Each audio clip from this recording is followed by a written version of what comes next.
కల్లా శాశ్వత సచివాలయము, శాశ్వత శాసనసభ, రహదారులు, రహదారులు ఇవి అవుతాయా మినిమమ్స్? నేను అనేది పెద్ద పెద్ద టవర్లు, ఐకానిక్ టవర్లు అవి కాదు నేను మాట్లాడుతున్నది. ఇవి అవ్వాలి. ఇవి అవ్వకపోతే అదే కదా ప్రజలు బసవ గారు ఇప్పుడు చెప్పండి, అదే కదా ప్రజలు భయపడుతున్నది. అవును సార్, వాస్తవంగా మీరు పెట్టినటువంటి ఈ డిబేటు అమరావతి ప్రాంతంలోని 29 గ్రామాల ప్రజల్లో ఉన్నటువంటి వాళ్ళలో ఉన్నటువంటి మనోభావాలనే మీరు ఈరోజు డిబేట్ గా పెట్టారండి.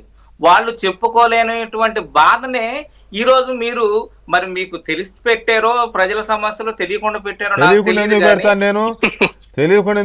అక్కడ ఏం జరుగుతుందో తెలుసు, ప్రతి నిమిషం తెలుసు నాకు. అది ఆ ప్రజల్లో ఉన్నటువంటి దానినే మీరు ఈ రోజు తీసుకొచ్చారు సార్.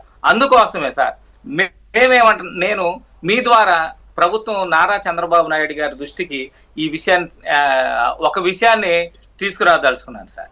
ఏదైతే రాజధాని అమరావతి ప్రాంతంలో 29 గ్రామాల్లో అసైన్ రైతులు 3139 మంది అసైన్ రైతులు, 20,100 మంది భూమి లేనటువంటి పేదలు, అమరావతి పెన్షన్ పొందేటువంటి పేదలు ఉన్నారు.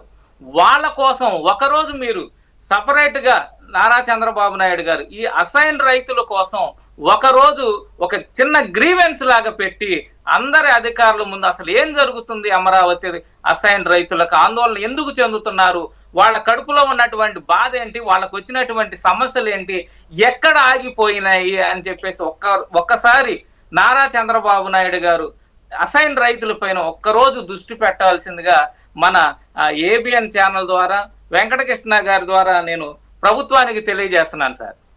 రైట్. చివరిగా ఆయన సుధాకర్ గారు మీరేమన్నా భుజాన వేసుకుంటారా దీన్ని? తప్పకుండా అండి, ఎందుకంటే మా బాధ్యత ఉంది.